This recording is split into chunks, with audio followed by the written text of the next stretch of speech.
चंद्रयान 3 ने भरी एक और बड़ी हुंकार। इसरो ने चालू किया इंजन और स्पेस को चीरते हुए चंद्रयान पहुंचा चांद के ऑर्बिट में। इसरो के इस ऐतिहासिक जीत पर नासा भी हुआ हैरान। चांद को मुट्ठी में करने से अब बस एक कदम दूर। दोस्तों, हमारा चंद्रयान 3 जैसे जैसे आगे बढ़ रहा है, ये एक नया इतिहास लिखता जा रहा है। 5 अगस्त की शाम को जब हम और आप अपनी जिंदगी में मगन थे, तब इसरो के वैज्ञानिक ने एक नया कीर्तिमान बनाने की तैयारी की।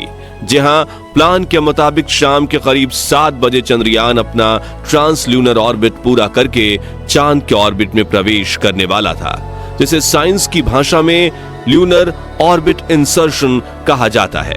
यह हमारे चंद्रयान 3 मिशन का एक बहुत अहम पल, एक बहुत मुश्किल पड़ाव था। इसरो के ग्राउंड स्टेशन में हर तरफ टेंशन का माहौल था, क्योंकि जरा सी चूक सालों की मेहनत को बर्बाद कर सकती थी।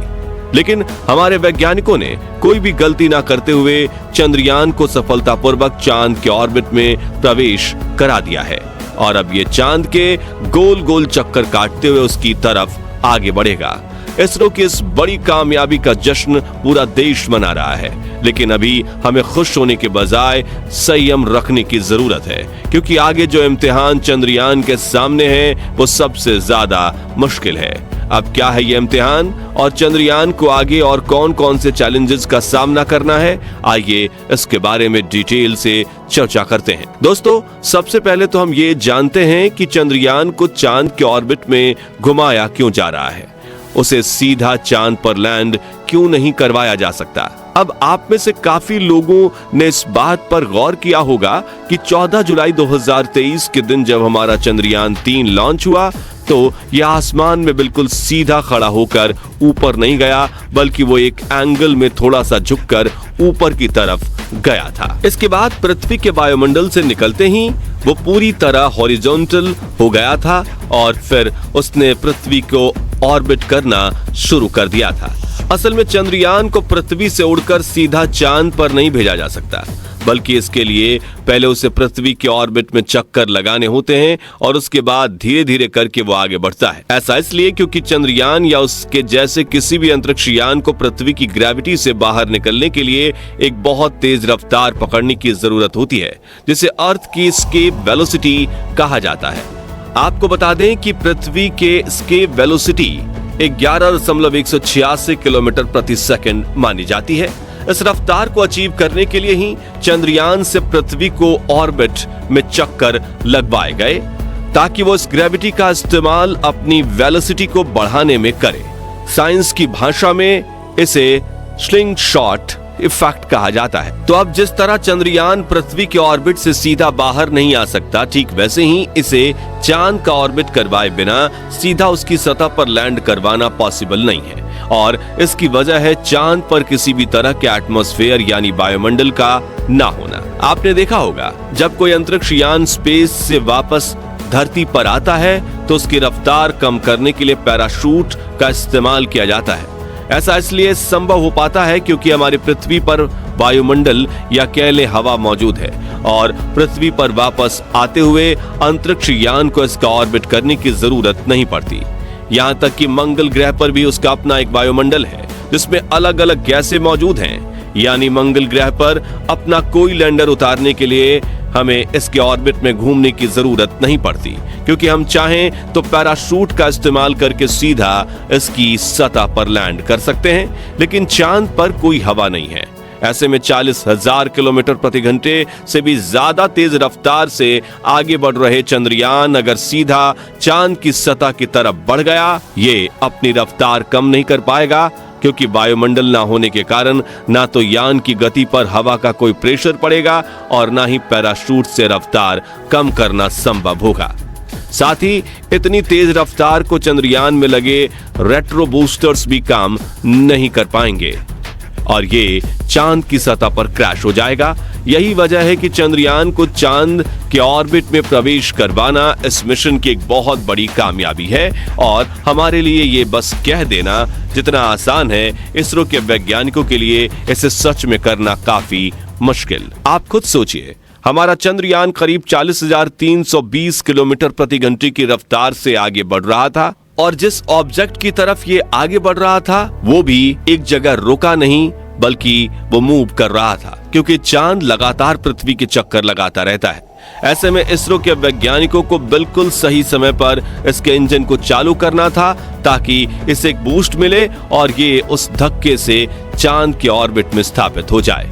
इस काम में 1 सेकंड की चूक भी बहुत भारी पड़ सकती थी, क्योंकि अगर चंद्रयान की दिशा चांद की तरफ थोड़ी ज्यादा मुड़ जाती तो ये बिना उसके ऑर्बिट में रुके सीधा चांद की तरफ आगे बढ़कर उसकी सतह पर क्रैश हो जाता, या फिर अगर इसे जरूरत से थोड़ा कम मोड़ा जाता तो ये चांद को छोड़कर हमेशा के लिए अंधेरे स्पेस में गुम हो जाता। दोनों ही कंडीशंस में मिशन का फेल होना तय था, लेकिन हमारे वैज्ञानिकों ने बिल्कुल सही समय पर, सही मात्रा में, सही दिशा में इसके इंजन को चालू किया, जिससे ये चांद की कक्षा में सफलतापूर्वक प्रवेश कर गया। अब आप में से काफी लोगों के मन में ये सवाल आ रहा होगा कि लाखों किलोमीटर दूर होते हुए भी इसरो के वैज्ञानिकों को कैसे पता चला कि अभी इस समय चंद्रयान अंतरिक्ष में किस जगह पर है और उन्हें किस समय इसे कौन सी दिशा में मोड़ना है।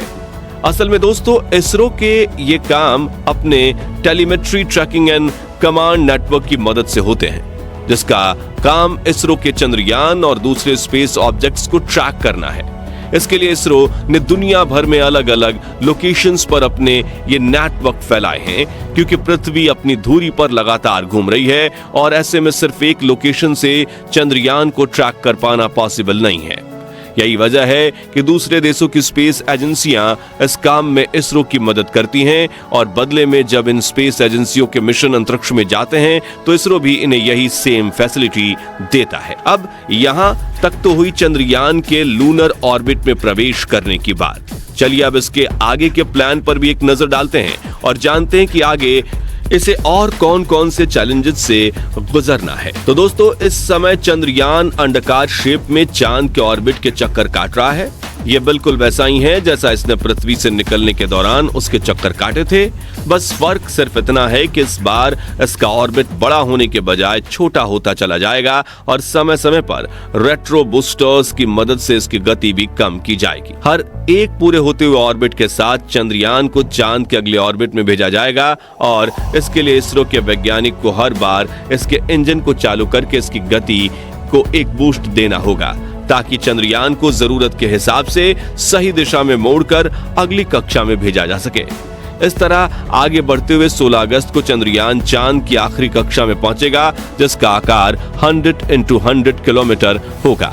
यानी अंडाकार कक्षाओं को पार करते हुए चंद्रयान एक गोलाकार कक्षा में पहुंच जाएगा। यहीं पर 17 अगस्त के दिन इसका propulsion मॉड्यूल विक्रम लैंडर से अलग होगा, और फिर इसके बाद आगे का सफर लैंडर अकेले ही तय करेगा। यहाँ नोट करने वाली बात यह है कि इसके आगे इसरो वैज्ञानिक इस पर कोई कंट्रोल नहीं करेंगे। लैंडिंग एग्जैक्टली किस पॉइंट पे करनी है, कोई बाधा आ जाए तो उससे कैसे निपटना है, ये सब कुछ विक्रम लैंडर का कंप्यूटर सिस्टम खुद तय करेगा। ऐसा इसलिए क्योंकि इतनी ज्यादा दूरी से हालातों को जज करके इसे रियल टाइम में कमांड देना पॉसिबल नहीं है। उस समय विक्रम लैंडर की रफ्तार 6000 किलोमीटर प्रति घंटा होगी, जिसे घटाकर 7 किलोमीटर प्रति घंटा तक लाना होगा, क्योंकि तभी हमारा लैंडर चांद की सतह पर सॉफ्ट लैंडिंग कर पाएगा। आपको बता दें कि हमारे चंद्रयान 2 का लैंडर इसी पॉइंट पर आकर क्रैश हुआ था, क्योंकि वो सही समय पर अपनी गति को कम नहीं कर पाया था। लेकिन इस बार अपनी गलतियों से सीखकर हमारे वैज्ञानिकों ने विक्रम लैंडर के कंप्यूटर सिस्टम को काफी एडवांस बनाया है, और हमें उम्मीद है बस कुछ ही दिन के अंदर विक्रम लैंडर के पांव चांद की सतह को चूम रहे होंगे। अगर आप भी चाहते हैं कि हमारा चंद्रयान चांद पर सफलतापूर्वक लैंड करे, तो कमेंट सेक्शन में इसरो की टीम को उत्साहित जरूर करें, और वीडियो तो पसंद आया ही होगा तो जल्द से जल्द इसे लाइक और शेयर कर दीजिए। साथ ही ऐसे ही कमाल के वीडियोस देखते रहने के लिए हमारे चैनल को सब्सक्राइब और फेसबुक पेज को फॉलो जरूर करें। धन्यवाद।